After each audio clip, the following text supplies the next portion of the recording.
Tenha comunhão com Jesus. A nossa série de domingo pela manhã e à noite é edificando uma igreja saudável.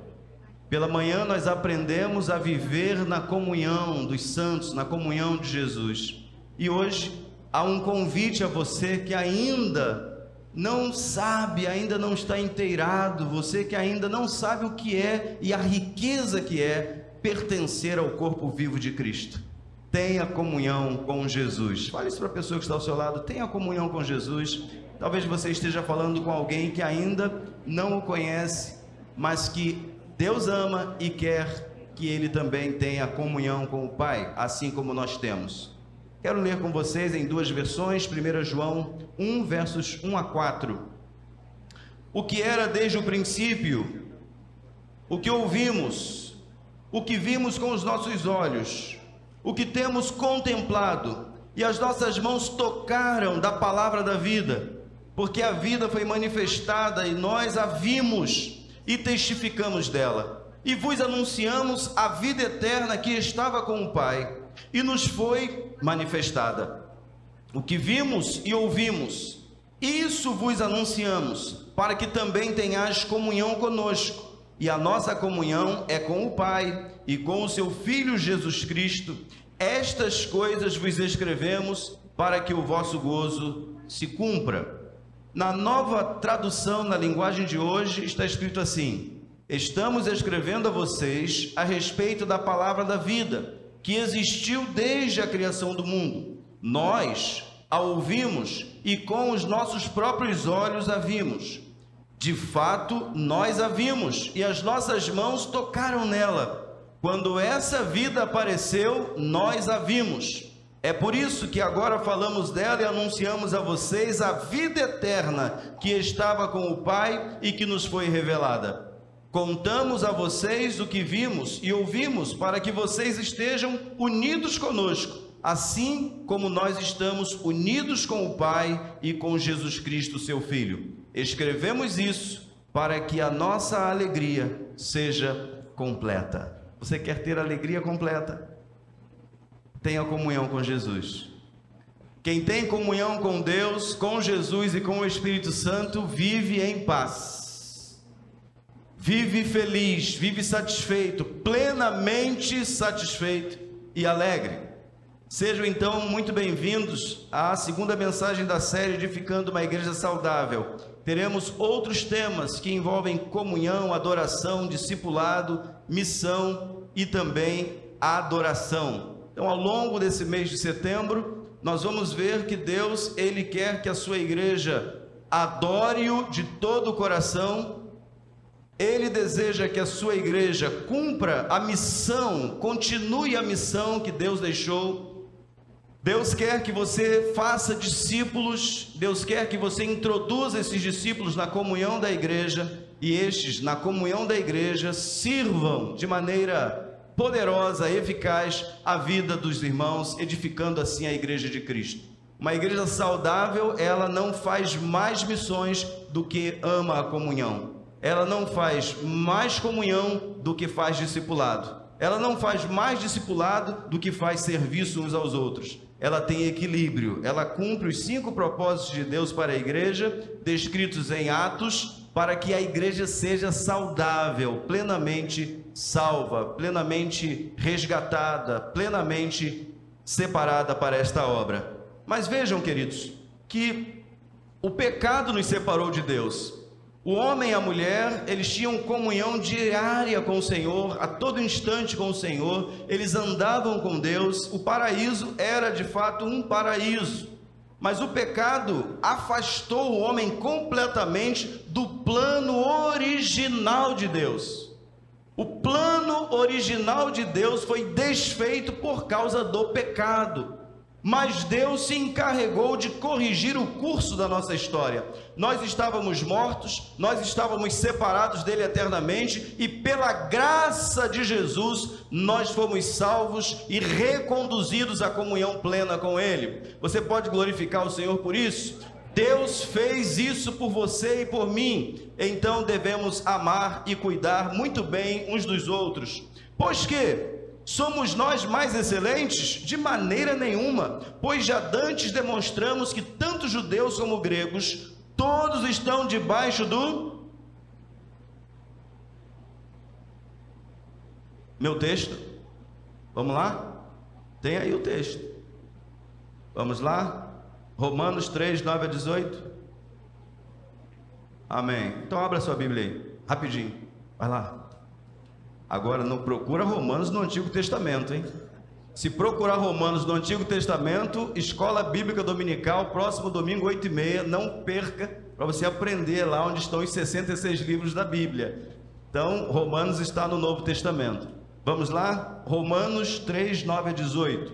Pois que somos nós mais excelentes? De maneira nenhuma, pois já dantes demonstramos que tanto judeus como gregos, todos estão debaixo do pecado, como está escrito: não há um justo, nenhum sequer, não há ninguém que entenda, não há ninguém que busque a Deus.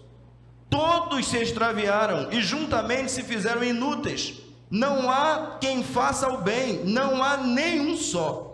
A sua garganta é um sepulcro aberto, com as suas línguas tratam enganosamente, peçonha de áspides está debaixo de seus lábios, cuja boca está cheia de maldição e amargura. Os seus pés são ligeiros para derramar sangue, em seus caminhos há destruição e miséria, e não conheceram o caminho da paz. Não há temor de Deus diante de seus olhos. Desde o jardim do Éden, o plano de Deus era ter comunhão completa com o homem, mas o pecado, a desobediência, e não do sexo, como alguns imaginam, levou a humanidade à triste experiência de viver longe de Deus. Um dia eu e você estávamos longe de Deus, mas o amor dele nos alcançou. O amor dele nos visitou quando estávamos mortos, praticando toda espécie de iniquidade, prostituição, adultério, fornicação, palavras chulas, tudo isso que um dia eu e você fomos submetidos porque estávamos no mundo. Quando Jesus entrou na nossa vida, ele nos limpou de todo pecado. Quem aqui falava palavrão antigamente? Antigamente, porque não fala mais. Você falava, não falava? Era normal. A linguagem de quem está longe de Deus, ela não é uma linguagem alicerçada e alinhada com o céu. Ela não transmite graça. Teve uma vez que eu estava conversando com uma pessoa e de cada 10 palavras que ela dizia, 11 eram palavrão. Aí eu falei assim: meu Deus, que vocabulário triste. Imagina se a boca fala daquilo que o coração está cheio, imagina como está o coração de uma pessoa que não vigia os seus lábios. Então, meu irmão, minha irmã, se você já é de Jesus, deixe que o sangue dele te purifique de todo pecado. Vá mudando a sua linguagem, escolha melhor as palavras, coloque melhor as palavras, deixe que Deus mude o seu semblante, deixe que Deus mude a sua voz, deixe que Deus mude o que você fala, porque você é um cidadão do céu. Você é cidadão do céu? Levanta a mão aí. Então vamos usar a linguagem do céu. Cristão, dá glória a Deus, aleluia, da paz do Senhor, faz tudo do jeito certo. Amém, queridos? Então, isso é o que nós precisamos. Agora vejam o que diz Romanos 3, 23, um dos versos mais conhecidos da... Porque todos pecaram e destituídos estão da glória de Deus. O grego é fantástico. Todos, na língua grega é todos. Todos. Não tem um justo sequer. Talvez você esteja me ouvindo pela internet, talvez você esteja nessa celebração da igreja, e talvez você esteja olhando para você mesmo e dizendo assim: eu, pecado? Nunca matei, nunca roubei, nunca fiz mal a ninguém. Quem já teve essa sensação assim? Quem já teve? Quem já imaginou isso? Já pensou isso? Ah, não, eu não preciso. Eu precisar de Jesus? Eu quase que poderia morrer na cruz pela humanidade, de tão puro e santo que eu sou. Engano. Todos pecaram. Todos. Quando eu e você reconhecemos que somos pecadores, salvos pela graça de Jesus, nós escolhemos viver uma nova vida. A vida que Ele tem para ser vivida. A vida do jardim, de ter comunhão com Deus, ter uma vida devocional, lendo a palavra diariamente, orando diariamente, procurando bons livros para crescer e edificar pessoas. Quanto mais você cresce, melhora as pessoas que estão à sua volta. As pessoas que estão à sua volta serão as primeiras a desfrutarem daquilo que você tem recebido de Deus. Quanto mais você se enche de Jesus, mais as pessoas que estão à sua volta vão se encher de Jesus. E assim a gente vai crescendo. Uma igreja saudável é uma comunidade de pecadores regenerados pelo poder transformador do Evangelho de Jesus. Sim, as boas novas de salvação foram providenciadas pelo Pai. A igreja saudável é aquela que está focada na salvação dos perdidos e leva seus membros e suas ações a evidenciar o amor de Deus às pessoas durante a semana e nas celebrações. Nós estamos aqui hoje, mas durante a semana nós estamos em muitos endereços, compartilhando a palavra, orando uns pelos outros, clamando uns pelos outros. A nossa célula e outras células aqui também já reservaram o alimento, a cesta do amor. E nós acabamos esquecendo de trazer hoje, né? Mas tá lá na sala. Próximo domingo então. Próximo domingo, todas as células vão trazer aquilo que foi destinado à sua célula. A nossa célula ficou responsável por arroz. Célula lá ficou o quê? Sabão em pó. Cadê? Tem mais gente aí? Só a célula, o que vai trazer? Farinha de trigo. Biscoito, açúcar, sal. Próximo domingo, pela manhã, nós vamos encher os celeiros da casa do Senhor. Nós temos irmãos que precisam e temos pessoas de fora também, que buscam a igreja para receberem o alimento. Então, você não pode ficar de fora. Pastor, eu não estou em célula nenhuma. Vamos falar assim para ele assim, não estou em célula nenhuma, mas você pode participar. Você pode trazer arroz, pode trazer feijão. Queridos, quando a gente doa, quando a gente faz alguma coisa por alguém, a gente está mais semelhante a Jesus. Mais e mais semelhante a Jesus. Então tenha um coração doador. Então nós estamos aqui como igreja saudável para levar o coração de Jesus às pessoas.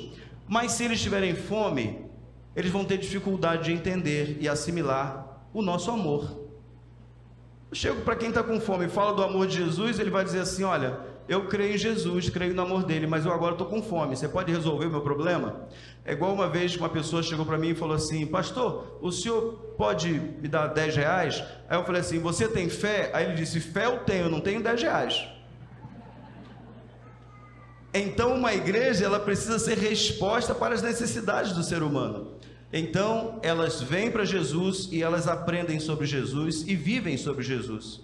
Se tudo que você realiza não tem seu foco na salvação dos seus familiares, parentes e amigos, a sua vida cristã deixou de ser vida há muito tempo. Talvez você nunca tenha experimentado o novo nascimento em Jesus. Porque quem experimenta o novo nascimento em Jesus, ele tem a alegria do céu estampada no seu coração e no seu rosto. E ele sabe que há um problema eterno para o pai, para a mãe, para o filho, para a filha, que se avizinha dia após dia, porque a cada dia nós estamos mais próximos de nos encontrarmos com Jesus ou a vinda dele. Onde vai comparecer aquele que não entregar a vida a Jesus? Quem pode me dizer? Onde vai comparecer? Se partir daqui sem Jesus, vai para onde? Vai para o céu ou vai para o Hades? Tártaro, Geena, inferno, lago de fogo. Queridos, o pior da situação é o seguinte, é que ele vai viver lá 100 mil anos. É isso, pastor Mário? 100 mil anos? Não.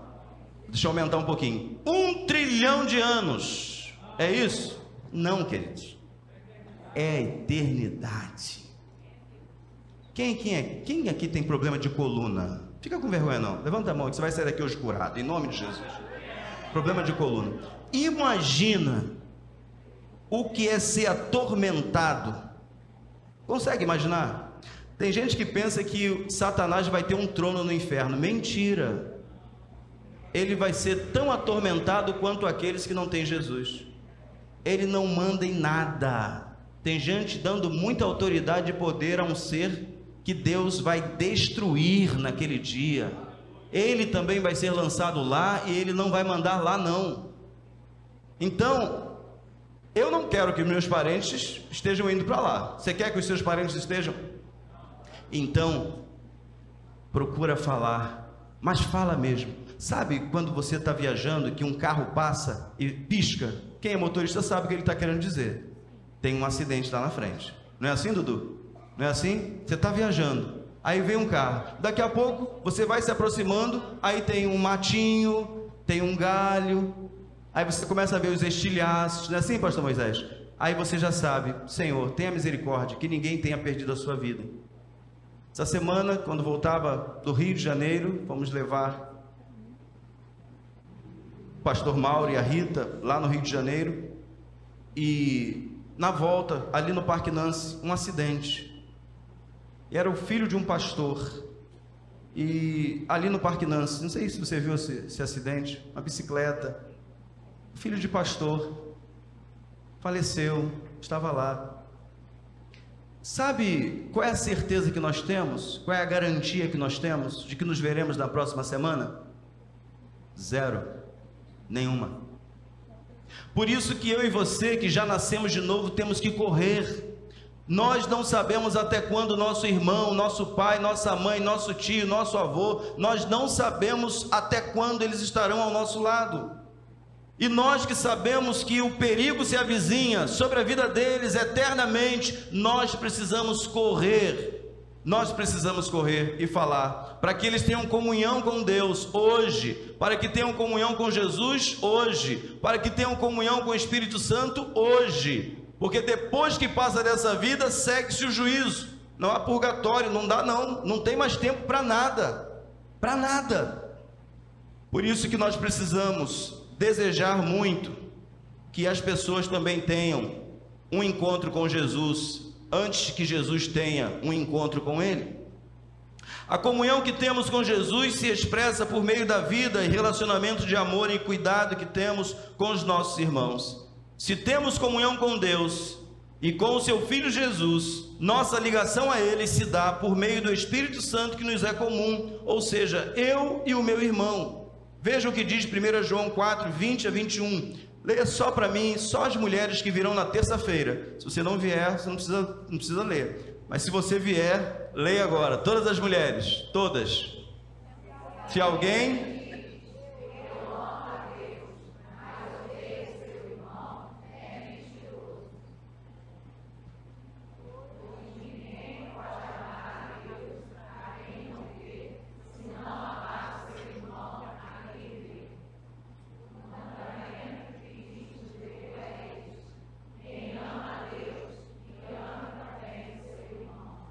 Olha, eu estava brincando. Eu quero que todas as mulheres falem. Quem está na tenda, quem está aqui dentro, vindo ou não na terça. Falem bem forte agora, vai lá. Se alguém diz, eu amo a Deus, mas odeio seu irmão, é mentiroso. Pois ninguém pode amar a Deus a quem não vê, se não amar seu irmão a quem vê.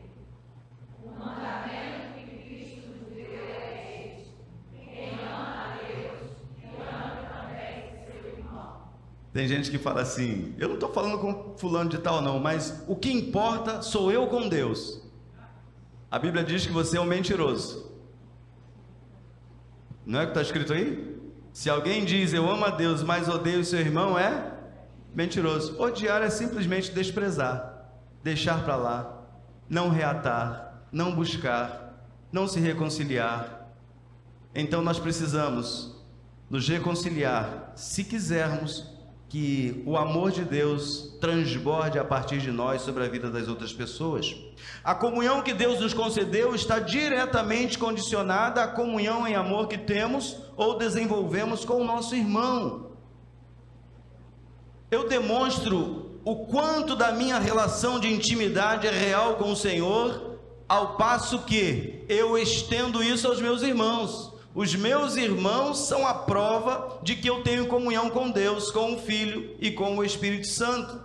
Então você deve ampliar o seu relacionamento com os seus irmãos. Não pode deixar... Você acha que foi por acaso que a Bíblia disse, olha, não deixe o sol se pôr debaixo da sua ira? Se você está aqui hoje, tem algo a conversar, corrigir, exortar, disciplinar, faça isso hoje. Não deixe Não deixe que o amanhã chegue sem se reconciliar com seu irmão. Vejam, queridos amigos, amemos uns aos outros, porque o amor vem de... Quem ama é o quê? Filho de Deus e conhece a Deus. Quem não ama, não o conhece, pois Deus é amor.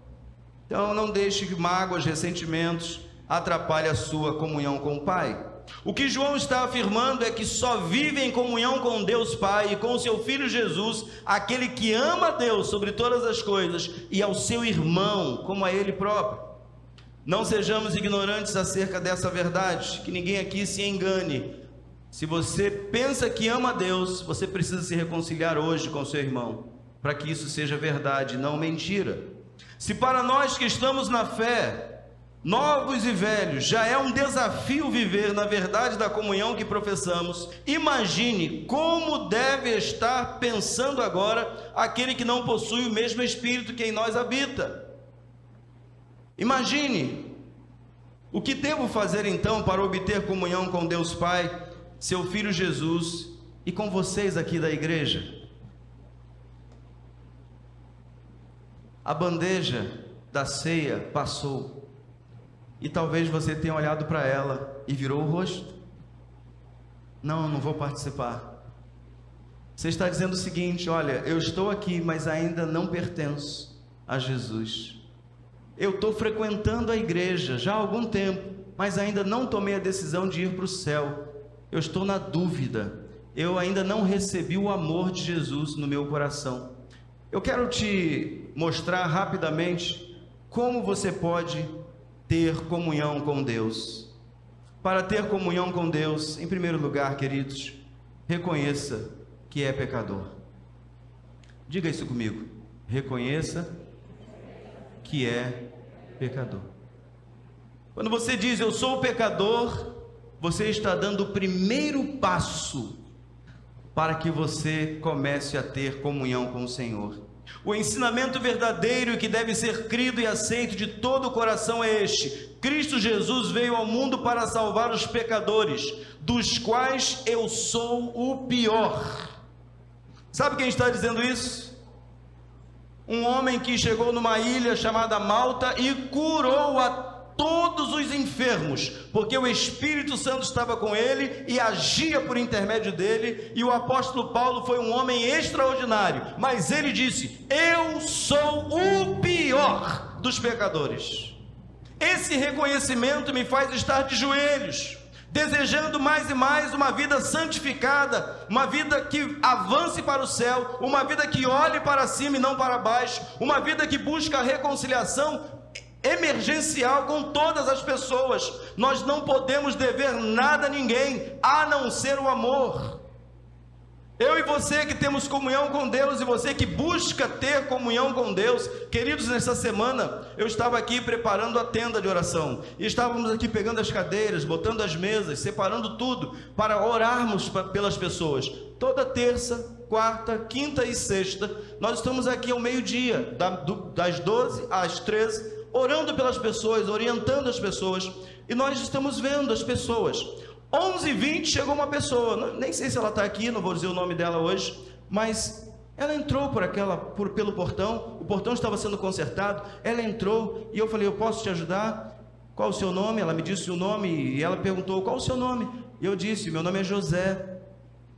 E ela falou: então, eu falei: o que você deseja? Ela disse para mim: eu quero Deus. Aqui não é uma igreja? Eu quero Deus. Queridos, avivamento é isso. São as pessoas identificando o lugar de nossa celebração como casa de Deus, como lugar onde Deus está, como lugar onde eu posso receber uma bênção do Senhor. E quando elas chegam aqui e pedem a oração, a gente ora com fé. Algumas têm se convertido, têm ido ao batismo, estão firmes na fé, mas outras só vêm para receber o pão. Só vem pela oração, mas eu creio que Deus vai fazer a obra completa na vida de todas essas pessoas. Até aqui quase 30.000 pessoas já passaram por essa tenda de oração, e nós cremos que um pouco do que estamos vendo lá fora hoje, e o Léo bem disse, lá fora hoje tem mais gente do que aqui dentro, é fruto de um lugar que ora, e de um lugar que está em comunhão com o Senhor. Mas todos nós somos pecadores. E o pastor da sua igreja é o pior de todos. É isso que Paulo está dizendo. Porque quando você reconhece que é pecador, você estará sempre de joelhos, pedindo perdão e misericórdia. Quem está de joelho não cai. Aleluia. Não cai, já está de joelho. Quem está com o rosto no pó, não cai. No dia em que você pensar que essa barba, esse bigode, esse sorriso bonito vai valer alguma coisa, é o dia em que você cai. Porque a soberba precede a queda, a ruína. Reconheça que é pecador, saiba que Deus te ama e não quer que você permaneça perdido, morra e vá para a eternidade longe dele. Reconhecer que é um pecador dará a você